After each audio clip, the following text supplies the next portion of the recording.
Hello, everybody. Welcome to New Orleans, a special episode of Guerrilla Sports Off Court presented by Trusted American. And we are here in Radio Row with Refi Jet. We are talking all things football all week, but of course, with the NBA trade deadline tomorrow. And it's tomorrow. And there's been a lot of movements had, a lot of things happening in the NBA right now. It felt wrong to not sit here and talk a little bit of basketball with you, BK.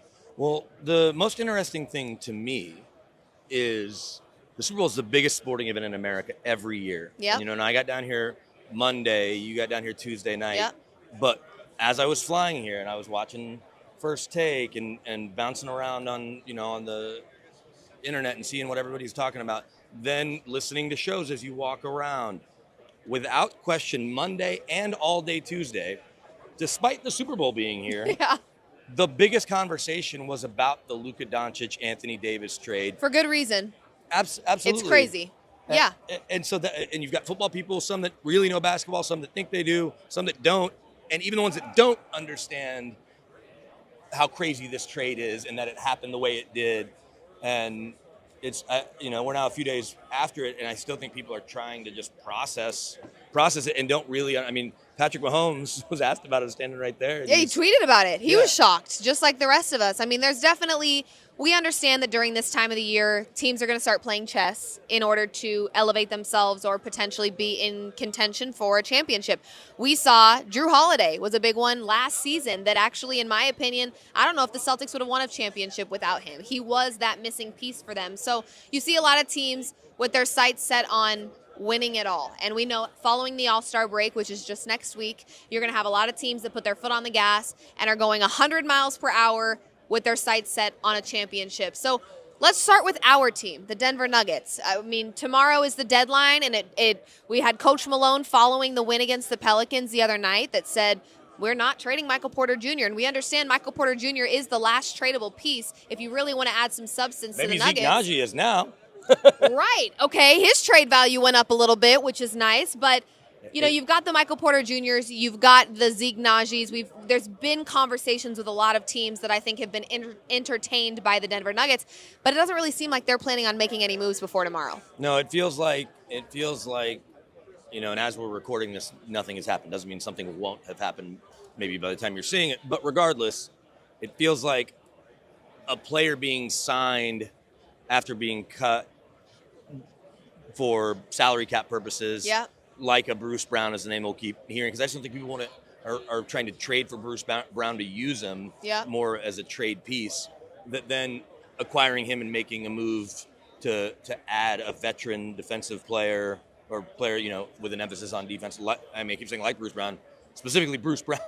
Right. That's the type of move they're going to make. Once Zach LaVine got traded, that took his name off. Brandon Ingram's still not healthy, and that just seems unlikely. And I don't know if you're noticeably better with Brandon Ingram instead of Michael Porter Jr. It's just he wants to see Michael Porter Jr. give you 36 like he did the other night. Yeah, and the unfortunate truth of the matter is that Michael Porter Jr. giving you 36 is not common. It seems like it's become a little bit more rare. Now, could it be common in a playoff 7-game series? Yeah, I think we know he's capable of that. We also know that Jamal Murray is very capable. I would say the one concern that I have right now with the Denver Nuggets, BK, and it's unfortunately a little bit out of their control, but it's the lack of continuity in their starting lineup.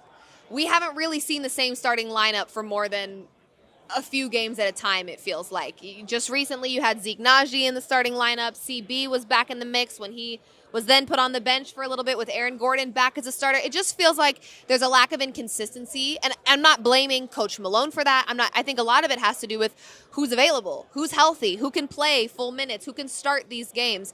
So some of it is out of their control, but I do feel like that might be something that stands in their way of really building that continuity and getting more comfortable and getting more consistent when the starting lineup looks different every night. That's how it feels. Yeah, and I think you can look at it two ways. The lack of consistency or continuity is certainly I don't want to say concern, but it's a factor into maybe why they aren't playing as well as you need them to be playing in the playoffs to compete for a championship when it matters most. But the other side of that, I guess, scenario is everyone is getting to play with everyone, and some people, because it's not always perfect. Last year we saw in the playoffs, Jamal Murray wasn't right, but they needed him to play so much because they didn't trust Reggie Jackson much behind him, and certainly not the young players. And when you look at Julian Strouder, who missed so much of the year, Jalen Pickett wasn't ready, and and Zeke Naji was non-existent. You know what you're going to get from DeAndre Jordan. But mixing and matching, as it affects your win-loss record now, ultimately should help you come April, May, and hopefully June, because everyone will have been in every role. If they're healthy, it's an easier puzzle to solve. But they're not going to have the kind of run that they had necessarily 2 years ago, where everyone's healthy through the whole playoff run and they're hoisting the Larry O'Brien trophy. Yeah, it's not trending that way for sure. I do want to ask you about the comments that Coach Malone made following the Pelicans game, where he said we're not trading Michael Porter Jr. and Michael Porter Jr. helped us win a championship. To be quite frank with you, I understand who was on the team when the Nuggets won a championship, but I also understand I'm not going to hold on to that for the rest of my life. What have you done for me lately feels like a very appropriate thing to say in the NBA business, because we know it is a business. I love Michael Porter Jr., absolutely. I love Jamal Murray certain nights that he plays. I really do. But the thing is, if Coach Malone and Calvin Booth in this front office are serious about winning a championship, you can't hold on to that group forever. You might have to let them go. Do you think we're at a point? It's so hard asking this coming off of a 36-point performance, but we know that is not common for him. So from a business standpoint, should Coach Malone free himself from the shackles of the 2023 championship a little bit? I think this is where Calvin Booth and Josh Kroenke come into play. Yeah. Because just like we saw a year ago with the way they're constructing the team, and we know Calvin had to kind of couch some of his comments and restate some things that he said because of how they assembled this roster. But they need these young players. I mean, they need Peyton Watson to get healthy. They need them to continue just to progress as players because you need to have that depth. But your point is well taken, that Michael Malone is so loyal to his guys. Probably sometimes too loyal. To a fault in some instances. And how he handles Jamal Murray, I think, is part of that. And Michael Porter Jr. and his love for Michael Porter Jr. So I'm not demanding they trade Michael Porter Jr. unless the trade makes sense, obviously. But Calvin Booth may get something that comes along that even if Michael Malone says we're not trading him, and it's a weird dynamic there, because in certain setups, and often is the case, the GM could hire and fire the coach, obviously with the owner's blessing. Calvin Booth can't fire Michael Malone. Josh Kroenke can. Stan Kroenke can. But so it's and Michael Malone probably could get Calvin Booth fired more easily than Calvin could get Michael Malone fired. If that's Michael doesn't have to report to Calvin. He has a straight line to Josh Kroenke, and so that. Do you think that's part of the problem? No, because Michael Malone's earned it. Yeah. When you win a championship, you've earned, and I'm not saying Calvin didn't also, but Calvin was behind Tim Connolly, who helped Michael Malone get the team to the point that they were at. And then Calvin obviously adding some key pieces when you talk about guys like Bruce Brown and bringing Jeff Green back, bringing DeAndre Jordan and trading for Reggie Jackson. And so it'll be on Calvin to be the bad guy, and that's where it'll he be. Might have to be. If it's a fight, and I say fight, I'm putting that in quotes, but if Michael Malone doesn't want to move on from a guy, and we'll use MPJ in this case, and Calvin Booth does, and there's a move that makes sense, that's where the parents have to step in. And that's where Josh plays the dad, Stan moves Josh, and say, nope, sorry, we're going this way or that way. And that'll be the tiebreaker, as it probably should be when you have really good people at the top that are good at their jobs. Yeah. We do think Calvin Booth is good at his job.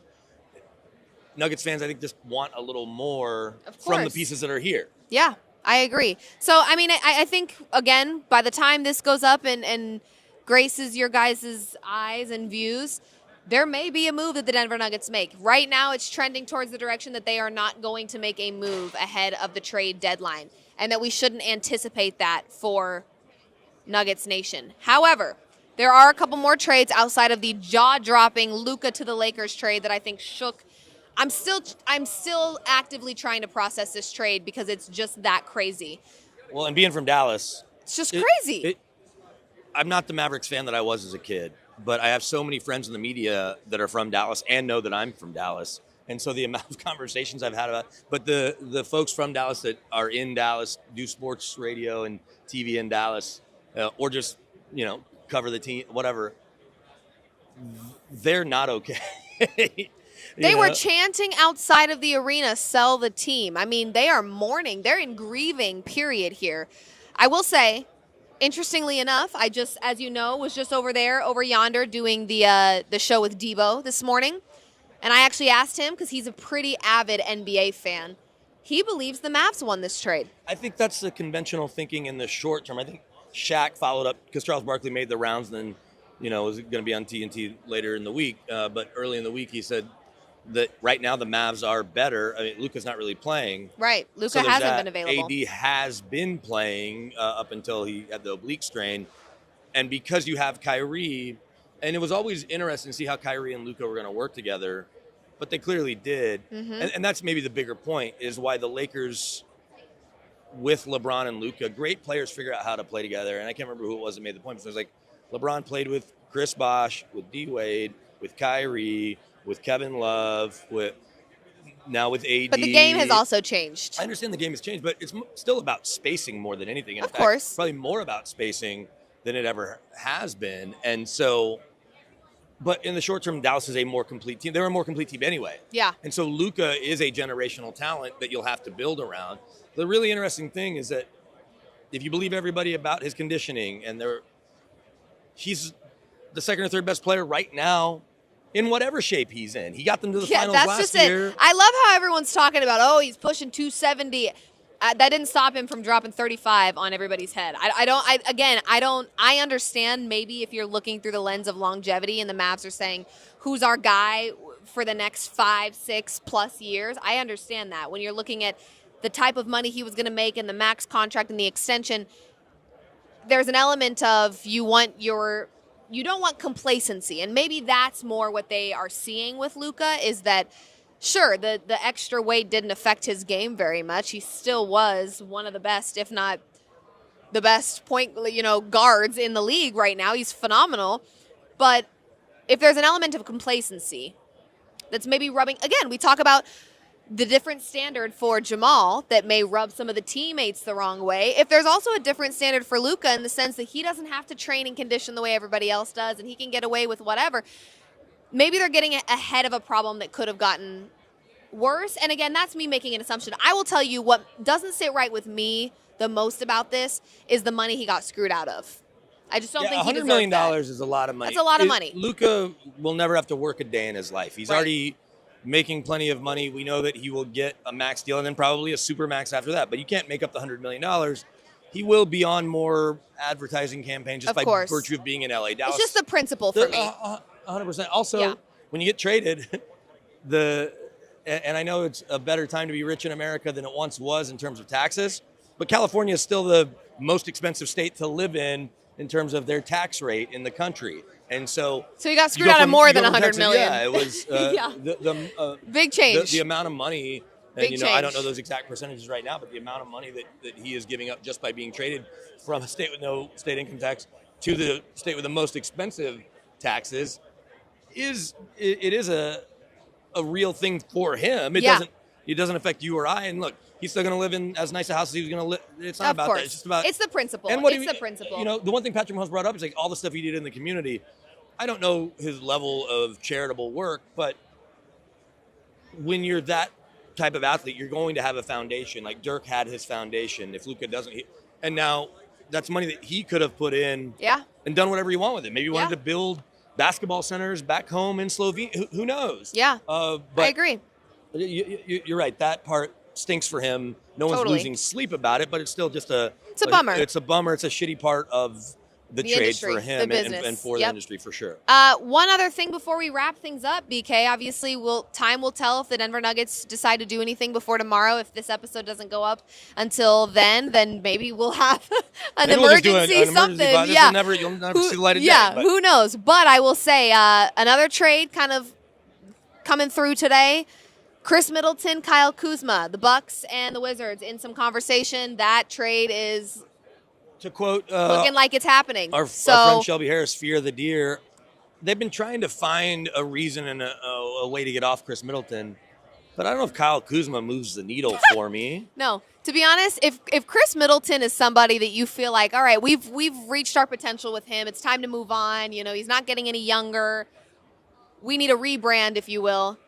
I'm just not sure Kyle Kuzma is the answer to that problem. Yeah, this isn't a worse trade than the Luka AD trade, but it is kind of a dumber trade because we can at least it does feel at dumb. least understand. Like Anthony Davis is going to be in the Hall of Fame. He's a 10-time All-Star. Yes. It doesn't make sense trading him for Luka. We understand, but but you're still getting value. Yes, there. You're getting real value. Yes. I get Kyle Kuzma's a little younger than Chris Middleton. Chris Middleton's clearly a better defensive player. Yeah. Kyle Kuzma has a championship in the bubble with LeBron and AD. Chris Middleton was a huge part of the Bucks championship. And you talk about staying loyal, which is what, the Nuggets are now being criticized for. Yeah. The Bucks didn't do that, but I don't think they got noticeably better, not in the short term. I agree. I guess we'll see what those picks I don't turn think out so to be, either. But it's, if you're Shelby Harris, and we can check in with Shelby, you're not like, oh, great, we got Kyle Kuzma. Now we're going to win the East. To be honest, I don't know if there's ever been a person on the planet that has said with a smile on their face, oh, yay, we got Kyle Kuzma. Maybe like a hairstylist. Like, hey, we got Kyle Kuzma. I'm going to do some crazy shit to his hair. Yeah, I think that's about it. But it'll be interesting. The trade deadline's always a very interesting time in the NBA. But I will say, this year, it feels and like I was just going to say, the Luka trade absolutely stole the show. I mean, I think there are still people that are like, what in the world is going on here? So one thing real quickly, because we know the NFL is king. We're sitting in Radio Row at the Super Bowl. Thanks again to our friends at RefiJet. You can go to refijet.com if you want to save money and lower your interest rate on your car payment. They'll help you save about $150. So go to refijet.com. But we're sitting here because the Super Bowl is the biggest event in the world, in the sports world in America. I don't want to minimize the World Cup and the Olympics, but every year, Super Bowl. And the NFL has slowly but surely over the last couple of years certainly moved in on the NBA's block, especially on Christmas Day. And the NBA, when they get stuff right, it seems to take longer, and they get in their own way some. The NFL get in their own way, and then they'll just luck into stuff. But I give the NBA credit because the trade deadline used to be right around All-Star Game. And I remember the dumbest thing ever, being here. I was in New Orleans when Jason Kidd got traded from the Nets to the Mavericks. I was in New Orleans at the All-Star Game, and everyone's like, yeah, he's going to be a Maverick in 3 days. So the Mavericks love to shake it up around this time, But I'm just saying, he was here for All-Star Weekend, and he had to be an East All-Star, and then he got traded because they didn't want it to overshadow the weekend. That's crazy. That is crazy. The NBA moved it up. They can tell you it's because of their weekend, and I don't think it was to get in the NFL's way as much as, okay, this date works better. But also, as ridiculous as the Luka trade seems, it did knock the NFL off their pedestal. It would probably help some by stole the show for by sure. Some Chiefs fatigue. People not that interested in the Eagles beyond like, oh, it's cool for Saquon. They're a good team. But we saw this exact matchup 2 years ago with mostly the same players. Yeah. So we'll see as we get closer to the game. But this is a little bit of just dumb luck. But the NBA completely knocked the NFL off its pedestal for a couple of days at the start of their biggest week of the year. Yep. So, the NBA doesn't have too many wins in terms of buzzworthiness. But this was one, for sure. And also, by the way, now we have to keep talking about the Lakers for another decade because they're going to have one of the 5 best players in that time in LA again. Maybe that's the most devastating part to me is the fact that I now have to spend a little bit more time and energy talking about the Lakers. And at the end of the day, I love Luka. And I want to see Luka do well, and that means that I might have to see the Lakers do well, and I hate that. But I also think Lakers fans, don't get too comfortable. Don't be shocked if in a couple of years Luka's a Denver Nugget, and they find a way to make that happen. I'm just saying, could happen. Don't get too comfortable, Lakers. But for now, I will absolutely let you have your moment because it was a pretty big deal. So, Live Moods, BK, live from Radio Row in New Orleans. We are having a fun time out here, working hard, getting some stuff done, getting you guys all things content all week long. And of course, if we need to attempt to do an emergency pod of some sorts to cover crazy NBA stuff, we will figure out how to do that. If you're seeing this, it means nothing crazy happened. That's basically the way it goes. But we have to thank, again, our friends at RefiJet for getting us down here. It's always fun being at the Super Bowl. And hopefully the next big event we're at, because I don't know if we're making it to the All-Star Weekend, is maybe the NBA Finals. Covering your Denver Nuggets. Might be. We would love that. Thanks for tuning in. Live from New Orleans at the Super Bowl, Radio Row. We're live on tape, exactly. Thanks for tuning in, and we'll see you guys very, very soon.